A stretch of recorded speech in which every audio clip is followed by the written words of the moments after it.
ಈ ಸಲ ಪುನಃ ಅದೇ ತರ ಸಿಚುವೇಶನ್ ಉಂಟಾಗಿರೋದ್ರಿಂದ 21 ಏಜ್ನ 23 ಏಜ್ಗೆ ಕನ್ವರ್ಟ್ ಮಾಡಬೇಕು ಅನ್ನೋ ಕಾರಣದಿಂದ ಈಗ ಸ್ಟೇನ ತಂದಿದ್ದಾರೆ. ಯಾವುದೇ ನೋಟಿಫಿಕೇಶನ್ ಬಿಟ್ಟಿಲ್ಲ. ಹಾಗಾಗಿ ಯಾರು ಭಯ ಪಡಬೇಡಿ. ಯಾರ್ಯಾರಿಗೆ ಏಜು 22 23 ನಡೀತಾ ಇದೆ, ಅಗ್ನಿವೀರ್ಗೆ ನೀವು ಅವಕಾಶನ ತಪ್ಪಿಸ್ಕೊಂಡಿದ್ರಿ ಏಜ್ ಕಾರಣದಿಂದ, ಅವ್ರಿಗೆಲ್ಲ ಒಂದು ಶುಭ ಸುದ್ದಿ ಬೀಳುವಂಥ ಸಮಯ ಬಂದಿದೆ ಗೈಸ್. ಪಾಸಿಂಗ್ ಮಾರ್ಕ್ಸ್ ಬಂದು ನಿಮಗೆ 35 ತೊಗೊಳ್ಳೇಬೇಕು 100ಕ್ಕೆ. ನೀವು 34 ತೊಗೊಂಡ್ರಿ ಅಂದರೆ ಫೇಲ್ ಆಗ್ತೀರಾ. ನಿಮಗೆ PET PhDಗೆ ಯಾವುದೇ ಅಡ್ಮಿಟ್ ಕಾರ್ಡ್ ಬರೋದಿಲ್ಲ, ಇಲ್ಲೇ ರಿಜೆಕ್ಟ್ ಆಗಿಬಿಡ್ತೀರಾ ಗೈಸ್ ನೀವು. ಸೊ ನೀವು 35 ಮಾರ್ಕ್ಸ್ನ ತೊಗೊಳ್ಳೇಬೇಕಾಗುತ್ತೆ. ಅಗ್ನಿವೀರ್ ಎಸ್ಪಿರೆಂಟ್ಸ್ಗೆಲ್ಲ ಜೈ ಹಿಂದ್. ಯಾರೆಲ್ಲ ಅಗ್ನಿವೀರ್ 2026ಕ್ಕೆ ಅಪ್ಲೈ ಮಾಡಬೇಕು ಅಂತ ವೇಟ್ ಮಾಡ್ತಾ ಇದ್ದೀರಾ, ಅವರಿಗೆಲ್ಲ ಒಂದು ಬಿಗ್ ಅಪ್ಡೇಟ್ನ ತಂದಿದ್ದೀನಿ ಇವತ್ತಿನ ವಿಡಿಯೋದಲ್ಲಿ. ಅಗ್ನಿವೀರ್ 2026 ನೋಟಿಫಿಕೇಶನ್ ಫೆಬ್ರವರಿ 3ನೇ ತಾರೀಕು ರಿಲೀಸ್ ಆಗಬೇಕಾಗಿತ್ತು. ಎಲ್ಲ ಕಡೆನೂ ಪಬ್ಲಿಷ್ ಆಗ್ಬಿಟ್ಟಿತ್ತು. ನೋಟಿಫಿಕೇಶನ್ 3ಕ್ಕೆ ಬಿಡ್ತಾರೆ ಮತ್ತೆ ಅಪ್ಲೈ ಕೂಡ ಮಾಡಬಹುದು ಅಂತ. ಆದರೆ 4 ಆಯ್ತು ಡೇಟು, 5, 6, ಇವತ್ತು 7 ಡೇಟು, ಇನ್ನೂ ನೋಟಿಫಿಕೇಶನ್ ಬಿಟ್ಟಿಲ್ಲ. ಯಾಕೆ ಹೋಲ್ಡ್ ಮಾಡಿದ್ದಾರೆ ಅಂತ ತುಂಬಾ ಮಕ್ಕಳು ಕಮೆಂಟ್ ಮಾಡ್ತಾ ಇದ್ದೀರಾ. ಹಾಗಾಗಿ ಈ ವಿಡಿಯೋನ ಮಾಡ್ತಾ ಇದ್ದೀನಿ.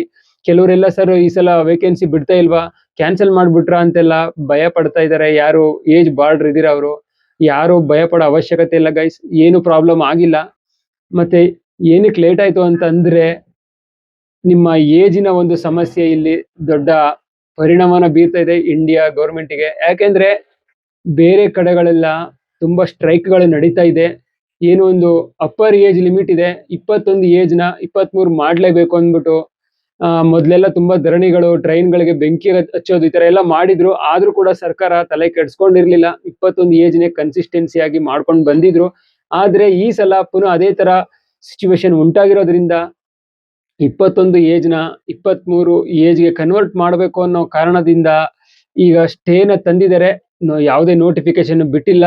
ಹಾಗಾಗಿ ಯಾರು ಭಯ ಪಡಬೇಡಿ. ಯಾರ್ಯಾರಿಗೆ ಏಜು 22 23 ನಡೀತಾ ಇದೆ, ಅಗ್ನಿವೀರ್ಗೆ ನೀವು ಅವಕಾಶನ ತಪ್ಪಿಸ್ಕೊಂಡಿದ್ರಿ ಏಜ್ ಕಾರಣದಿಂದ, ಅವ್ರಿಗೆಲ್ಲ ಒಂದು ಶುಭ ಸುದ್ದಿ ಬೀಳುವಂತ ಸಮಯ ಬಂದಿದೆ ಗೈಸ್.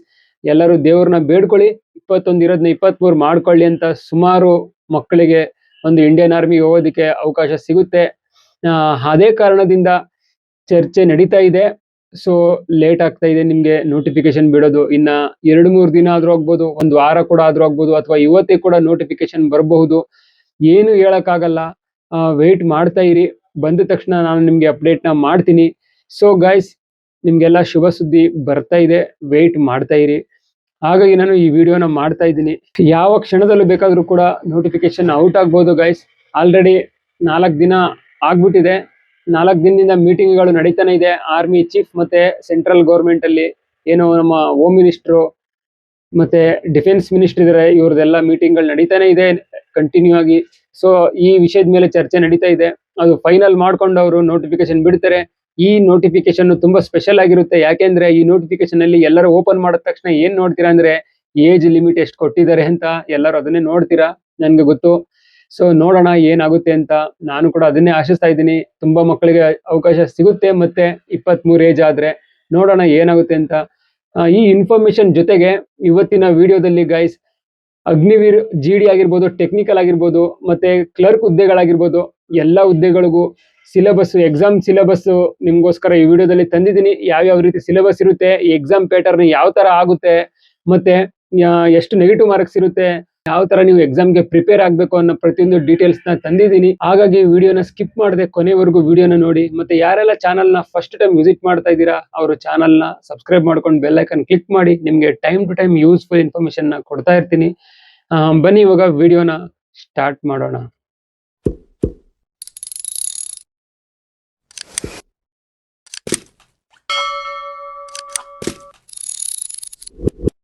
ನೀವಿಲ್ಲಿ ನೋಡ್ತಾ ಇರ್ಬೋದು guys, Indian army Agniveer exam pattern general duty. Soldier GDಗೆ ಏನೇನು ಸಿಲೆಬಸ್ ಇರುತ್ತೆ, ಎಷ್ಟೆಷ್ಟು ಮಾರ್ಕ್ಸ್ಗೆ ಕೊಡ್ತಾರೆ, ಎಷ್ಟು ಕ್ವಶನ್ ಇರುತ್ತೆ ಅಂತ ಇವಾಗ ಹೇಳ್ತಾ ಹೋಗ್ತೀನಿ, ನೋಡ್ತಾ ಇರಿ. ಮೊದಲನೇದಾಗಿ ಜನರಲ್ ನಾಲೆಡ್ಜ್ ಇದೆ. ಅದರಲ್ಲಿ 15 ಕ್ವಶನ್ಸ್ ಇರುತ್ತೆ ಮತ್ತು 30 ಮಾರ್ಕ್ಸು. ಅಂದರೆ ಒಂದು ಕ್ವಶನ್ಗೆ ನಿಮಗೆ 2 ಮಾರ್ಕ್ಸ್ನ ಕೊಡ್ತಾರೆ. ಅಂದರೆ 15 ಕ್ವಶನ್ಗೆ ಇಲ್ಲಿ 30 ಮಾರ್ಕ್ಸ್ ಆಯಿತು. ನೆಕ್ಸ್ಟ್ ಜನರಲ್ ಸೈನ್ಸು, ಅದು ಕೂಡ 15 ಕ್ವಶನ್ ಇರುತ್ತೆ 30 ಮಾರ್ಕ್ಸ್ಗೆ. Maths 15 questions 30 marks. Reasoning 5 questions 10 marks. Total ನಿಮಗೆ 50 ಕ್ವಶನ್ಸ್ ಇರುತ್ತೆ. 100 ಮಾರ್ಕ್ಸ್ಗೆ ಜನರಲ್ ಡ್ಯೂಟಿ. ಯಾರು ಸೋಲ್ಜರ್ GDಗೆ ಅರ್ಜಿನ ಹಾಕ್ತೀರಾ ಅವರಿಗೆ 100 ಮಾರ್ಕ್ಸ್ಗೆ ಎಕ್ಸಾಮ್ ಇರುತ್ತೆ ಗೈಸ್. 100 ಮಾರ್ಕ್ಸ್ಗೆ ಎಷ್ಟು ಮಾರ್ಕ್ಸ್ ತೊಗೋಬೇಕು ಪಾಸ್ ಆಗೋದಕ್ಕೆ PET PhDಗೆ ಅಂತ ಕೆಲವರಿಗೆ ಡೌಟ್ ಇರುತ್ತೆ. ಅಂಥವ್ರಿಗೆ ನಾನು ಇಲ್ಲಿ ಕ್ಲಿಯರ್ ಮಾಡ್ತೀನಿ ನೋಡಿ. ಪಾಸಿಂಗ್ ಮಾರ್ಕ್ಸ್ ಬಂದು ನಿಮಗೆ 35 ತೊಗೊಳ್ಳೇಬೇಕು 100ಕ್ಕೆ. ನೀವು 34 ತೊಗೊಂಡ್ರಿ ಅಂದರೆ ಫೇಲ್ ಆಗ್ತೀರಾ. ನಿಮಗೆ PET PhDಗೆ ಯಾವುದೇ ಅಡ್ಮಿಟ್ ಕಾರ್ಡ್ ಬರೋದಿಲ್ಲ, ಇಲ್ಲೇ ರಿಜೆಕ್ಟ್ ಆಗಿಬಿಡ್ತೀರಾ ಗೈಸ್ ನೀವು. ಸೊ ನೀವು 35 ಮಾರ್ಕ್ಸ್ನ ತೊಗೊಳ್ಳೇಬೇಕಾಗುತ್ತೆ. ನೆಕ್ಸ್ಟ್ ಒನ್ನು ಇಲ್ಲಿ ಕೊಟ್ಟಿದ್ದಾರೆ 2 ಮಾರ್ಕ್ಸ್ ಒಂದು ಕ್ವಶನ್ಗೆ ಅಂತ. ಅಲ್ಲೇ ಹೇಳಿದ್ನಲ್ಲ ನಿಮಗೆ 50 ಕ್ವಶನ್ಸ್ ಇರುತ್ತೆ, ನಿಮಗೆ 100 ಮಾರ್ಕ್ಸ್ನ ಕೊಟ್ಟಿರ್ತಾರೆ. ಮತ್ತು ನೆಗೆಟಿವ್ ಮಾರ್ಕ್ಸ್ ಬಂದು ನಿಮಗೆ 0.5 marks for each incorrect answer. ಅಂದರೆ ಒಂದು ತಪ್ಪಾಗಿ ನೀವು ಆನ್ಸರ್ನ ಮಾಡಿದ್ರೆ ಅದಕ್ಕೆ ಅರ್ಧ ಮಾರ್ಕ್ಸು ಕಟ್ಟಾಗುತ್ತೆ. ಹಾಗಾಗಿ ನೋಡಿಕೊಂಡು ಆನ್ಸರ್ನ ಮಾಡಿ. ನೆಕ್ಸ್ಟ್ ಒನ್ನು ಟೆಕ್ನಿಕಲ್ ಹುದ್ದೆಗಳಿಗೆ ಅಪ್ಲೈ ಮಾಡ್ತೀರಾ, ಅವರಿಗಾಗಿ ಈ ಸಿಲೆಬಸ್ಗಳು ಮತ್ತು ಈ ಥರ ಪ್ಯಾಟರ್ನ್ ಇದೆ. ಅವ್ರಿಗೂ ಕೂಡ ಜನರಲ್ ನಾಲೆಡ್ಜ್ ಇದೆ. 10 ಕ್ವಶನ್ಸ್ ಇರುತ್ತೆ. ಇಲ್ಲಿ ಸ್ವಲ್ಪ ಮಾರ್ಕಿಂಗ್ನ ಜಾಸ್ತಿ ಮಾಡಿದ್ದಾರೆ. 10 ಕ್ವಶನ್ನು 40 ಮಾರ್ಕ್ಸು, ಅಂದರೆ ಒಂದು ಕ್ವಶನ್ಗೆ 4 ಮಾರ್ಕ್ಸ್ನ ಕೊಡ್ತಾ ಇದ್ದಾರೆ. 10 ಕ್ವಶನ್ಗೆ ಎಷ್ಟಾಯಿತು? 40 ಆಯಿತು. ಮತ್ತು ಮ್ಯಾಥ್ಸು 15 ಕ್ವಶನ್ ಇದೆ, 60 marks. Physics 15 question 60 marks. Chemistry 10 question 40 marks. Total 50 question ಕೊಟ್ಟಿದ್ದಾರೆ. ಮಲ್ಟಿಪ್ಲೈ ಬೈ 4 ಮಾಡಿದ್ರೆ 200 ಮಾರ್ಕ್ಸ್ ಆಯಿತು. ಟೋಟಲು ಟೆಕ್ನಿಕಲ್ ಅವ್ರಿಗೆ 200 ಮಾರ್ಕ್ಸ್ಗೆ ರಿಟರ್ನ್ ಎಕ್ಸಾಮ್ ಇರುತ್ತೆ ಗೈಸ್. ಇದು CBT ಮೋಡಲ್ ಆಗುತ್ತೆ ಕಂಪ್ಯೂಟ್ರಲ್ಲಿ. ಮತ್ತು ಮ್ಯಾಥ್ಸು ಫಿಸಿಕ್ಸು ಕೆಮಿಸ್ಟ್ರಿ ಎಲ್ಲ ಬಂತಲ್ಲ ಸರ್ ಹಾರ್ಡ್ ಆಗುತ್ತಾ ಅಂತ ಅಂದ್ಕೋಬೇಡಿ. ಏನು ಹಾರ್ಡ್ ಇರೋದಿಲ್ಲ. ನೀವೇನು ಫಸ್ಟ್ PUC ಸೆಕೆಂಡ್ PUCಯಲ್ಲಿ ಓದಿದ್ದೀರಾ ಅದೇ ಸಿಲೆಬಸ್ ಇರುತ್ತೆ ಗೈಸ್. ಟೆಕ್ನಿಕಲ್ ಹುದ್ದೆಗಳಿಗೆ ಪಾಸಿಂಗ್ ಮಾರ್ಕ್ಸ್ ಬಂದು 80 ಮಾರ್ಕ್ಸ್ನ ತೊಗೋಬೇಕಾಗುತ್ತೆ, ಇಲ್ಲಾಂದರೆ ನೀವು ರಿಜೆಕ್ಟ್ ಆಗ್ತೀರಾ. ಇದರಲ್ಲಿ ಸ್ಕೀಮ್ ನೋಡಿ, 4 ಮಾರ್ಕ್ಸ್ ಆವಾಗಲೇ ಹೇಳಿದ್ನಲ್ಲ, 20 ಕ್ವಶನ್ ಇದ್ದರೆ ಅದಕ್ಕೆ 80 ಮಾರ್ಕ್ಸ್ಗೆ ಎಕ್ಸಾಮ್ ಆಗುತ್ತೆ. ಒಂದು ಕ್ವಶನ್ಗೆ 4 ಮಾರ್ಕ್ಸ್ನ ಕೊಡ್ತಾರೆ. ನೆಗೆಟಿವ್ ಮಾರ್ಕ್ ಬಂದು ಇಲ್ಲಿ 1 ಮಾರ್ಕ್ಸ್ನ ಇಟ್ಟಿದ್ದಾರೆ. ಒಂದು ಕ್ವಶನ್ನ ನೀವು ತಪ್ಪು ಮಾಡಿದ್ರೆ 1 ಮಾರ್ಕು ಮೈನಸ್ ಮಾಡ್ತಾರೆ. ನೆಕ್ಸ್ಟ್ ಒನ್ನು ಕ್ಲರ್ಕ್ ಹುದ್ದೆಗಳಿಗೆ 2 ಪಾರ್ಟಲ್ಲಿ ಎಕ್ಸಾಮ್ನ ಮಾಡ್ತಾ ಇದ್ದಾರೆ. ಪಾರ್ಟ್ 1ನಲ್ಲಿ GK ಇದೆ, GS ಇದೆ, ಮ್ಯಾಥ್ಸ್ ಇದೆ, CS ಇದೆ. ಈಗ ಎಷ್ಟೆಷ್ಟು ಮಾರ್ಕ್ಸ್ ಇದೆ ಅಂತ ನೋಡೋಣ. GK 5 ಕ್ವಶನ್ಸ್ ಇದೆ, 20 ಮಾರ್ಕ್ಸು. ಇದು ಕೂಡ ಅಷ್ಟೇ, ಒಂದು ಕ್ವಶನ್ಗೆ 4 ಮಾರ್ಕ್ಸ್ನ ಕೊಡ್ತಾ ಇದ್ದಾರೆ. ಇಲ್ಲಿ 5 ಕ್ವಶನ್ಸ್ ಇದೆ, 20 ಮಾರ್ಕ್ಸ್ ಇದೆ. ಸೇಮ್ ಅದೇ ಥರ GS ಕೂಡ 5 ಕ್ವಶನ್ಸು 20 ಮಾರ್ಕ್ಸು. ಮ್ಯಾಥ್ಸು 10 ಕ್ವಶನ್ಸ್ ಇರುತ್ತೆ, 40 marks. Computer science 5 questions 20 marks ಇರುತ್ತೆ. ಮತ್ತು ಪಾರ್ಟ್ 2ಅಲ್ಲಿ ಜನರಲ್ ಇಂಗ್ಲೀಷ್ ಇರುತ್ತೆ ನೋಡಿ, ಇಂಗ್ಲೀಷ್ ಗ್ರಾಮರು. ಇದು 25 ಕ್ವಶನ್ ಇರುತ್ತೆ. ಇದು ಕೂಡ 4 ಮಾರ್ಕ್ಸ್ ಇರುತ್ತೆ ಒಂದು ಕ್ವಶನ್ಗೆ. ಟೋಟಲ್ 100 ಆಗ್ತಾಯಿದೆ. ನಿಮಗೆ ಟೋಟಲು 50 ಕ್ವಶನ್ಸ್ಗೆ 200 ಮಾರ್ಕ್ಸ್ಗೆ ಎಕ್ಸಾಮ್ನ ಕಂಡಕ್ಟ್ ಮಾಡ್ತಾರೆ ಗೈಸ್. ಎಲ್ಲ CBT ಮೋಡಲ್ಲೇ ಆಗುತ್ತೆ. ಪಾಸಿಂಗ್ ಮಾರ್ಕ್ಸ್ ಬಂದು 80 ಮಾರ್ಕ್ಸ್ನ ತೊಗೋಬೇಕಾಗುತ್ತೆ. ಮತ್ತು ಇಲ್ಲಿ 80 ಮಾರ್ಕ್ಸ್ ಜೊತೆಗೆ ಏನು ಪಾರ್ಟ್ 1 ಪಾರ್ಟ್ 2 ಅಂತ ಇದೆ, 2 ಪಾರ್ಟಲ್ಲಿ ನಿಮಗೆ 32 ಮಾರ್ಕ್ಸ್ನ ಮಿನಿಮಮ್ ತೊಗೊಳ್ಳೇಬೇಕಾಗುತ್ತೆ. ನೀವು ಒಂದರಲ್ಲಿ 68 ತೊಗೊಂಡ್ರಿ ಅಂದ್ಕೊಳ್ಳಿ, ಸೆಕೆಂಡ್ ಪಾರ್ಟಲ್ಲಿ ನೀವು 31 ತೊಗೊಂಡ್ರು ಕೂಡ ರಿಜೆಕ್ಟ್ ಆಗ್ತೀರಾ. ಹಾಗಾಗಿ 2 ಪಾರ್ಟಲ್ಲಿ 32 ಮಾರ್ಕ್ಸ್ನ ತೊಗೋಬೇಕಾಗುತ್ತೆ. ಮತ್ತು ಇದರಲ್ಲೂ ಕೂಡ 4 ಮಾರ್ಕ್ಸ್ ಒಂದು ಕ್ವಶನ್ಗೆ ಅಂತ ಹೇಳ್ತಾ ಇದ್ದಾರೆ. ಅದಾದಮೇಲೆ ನೆಗೆಟಿವ್ ಮಾರ್ಕ್ಸು 1 ಇರುತ್ತೆ. ಒಂದು ತಪ್ಪು ಮಾಡಿದ್ರೆ ನೀವು 1 ಮಾರ್ಕ್ಸ್ನ ಮೈನಸ್ ಮಾಡ್ತಾರೆ ಗೈಸ್. ಈಗ ಸಿಲೆಬಸ್ ಬಗ್ಗೆ ಮಾತಾಡೋದಾದರೆ ಜನರಲ್ ರೀಸನಿಂಗಲ್ಲಿ ಯಾವ್ಯಾವ್ದು ಇರುತ್ತೆ ಅಂತ ನೋಡೋಣ. ನಂಬರ್ 1ನಲ್ಲಿ ನಂಬರು, ರ್ಯಾಂಕಿಂಗು ಮತ್ತು ಟೈಮ್ ಸೀಕ್ವೆನ್ಸ್ ಇರುತ್ತೆ. Deriving conclusions from passages, logical sequence of words, alphabet test series, arithmetical reasoning, situation reaction test, coding decoding, direction sense test, analogy, data sufficiency, clocks and calendars, statement and conclusions, logical Venn diagrams, statement arguments, interesting the missing character puzzles, alpha numeric sequence ಪಝಲ್ಲು. ಇದಿಷ್ಟು ನಿಮಗೆ reasoning ಪಾರ್ಟಲ್ಲಿ syllabus ಇರುತ್ತೆ. ನೀವು ಇಂಗ್ಲೀಷಲ್ಲಿ ಬರೀಬೇಕು ಅಂತ ಏನಿಲ್ಲ. Exam ನಮ್ಮ ಕನ್ನಡ ಲ್ಯಾಂಗ್ವೇಜಲ್ಲೂ ಕೂಡ ಕಂಡಕ್ಟ್ ಮಾಡ್ತಾರೆ. ಹಾಗಾಗಿ ಕನ್ನಡದಲ್ಲೇ ನೀವು ತಯಾರಿನ ಮಾಡಬಹುದಾಗಿದೆ. ಆದರೆ ಇಲ್ಲಿ ಕ್ಲರ್ಕ್ ಹುದ್ದೆಗಳಿಗೆ ಯಾರ್ಯಾರು ಎಕ್ಸಾಮ್ನ ಬರೀತೀರಾ ಅವ್ರಿಗೆ ಮಾತ್ರ ಇಂಗ್ಲೀಷ್ ಗ್ರಾಮರ್ ಇರುತ್ತೆ. ಅವರು ಇಂಗ್ಲೀಷಲ್ಲಿ ಅಥವಾ ಹಿಂದಿಯಲ್ಲಿ ತೊಗೋಬೇಕಾಗುತ್ತೆ ಗ್ರಾಮರು. ಅದು ಬಿಟ್ಟರೆ GD ಮತ್ತು ಟೆಕ್ನಿಕಲ್ ಹುದ್ದೆಗಳಲ್ಲಿ ಆರಾಮಾಗಿ ನೀವು ಕನ್ನಡದಲ್ಲಿ ಎಕ್ಸಾಮ್ನ ಬರೀಬಹುದಾಗಿದೆ. ನೆಕ್ಸ್ಟು ಮ್ಯಾಥ್ಸ್ ಸಿಲೆಬಸ್ ಬಗ್ಗೆ ಮಾತಾಡೋದಾದರೆ ಇದರಲ್ಲಿ mixture and alligations, pipes and systems, speed, time, distance, mensuration, trigonometry, geometry, time and work,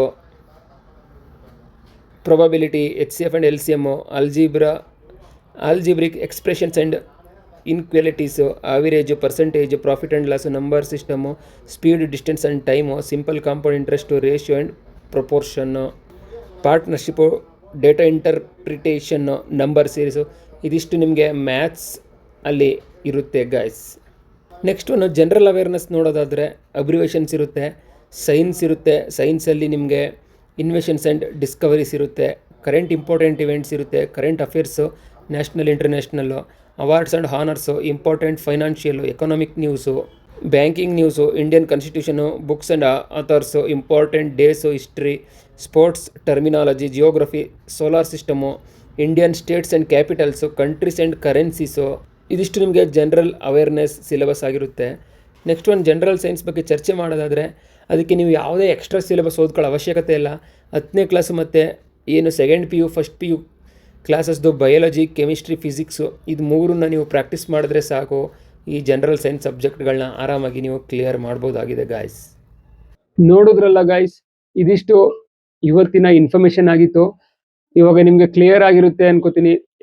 syllabus ಯಾವ ಥರ ಇರುತ್ತೆ, ಎಕ್ಸಾಮ್ ಪ್ಯಾಟರ್ನ್ ಯಾವ ರೀತಿ ಇರುತ್ತೆ, ನೆಗೆಟಿವ್ ಮಾರ್ಕ್ಸ್ ಎಷ್ಟೆಷ್ಟು ಇರುತ್ತೆ, ನೀವು ಎಷ್ಟು ಪಾಸಿಂಗ್ ಮಾರ್ಕ್ಸ್, ನೀವು ಎಷ್ಟು ಮಾರ್ಕ್ಸ್ ತಗೊಂಡ್ರೆ ಪಾಸಿಂಗು, ನೀವು ಪಾಸಿಂಗ್ ಮಾರ್ಕ್ಸ್ಗೆ ಎಷ್ಟು ಮಾರ್ಕ್ಸ್ನ ತಗೋಬೇಕು, ಅದನ್ನೆಲ್ಲ ನಿಮಗೆ ಇವಾಗ ಕ್ಲಿಯರ್ ಆಗಿ ಹೇಳಿದ್ದೀನಿ.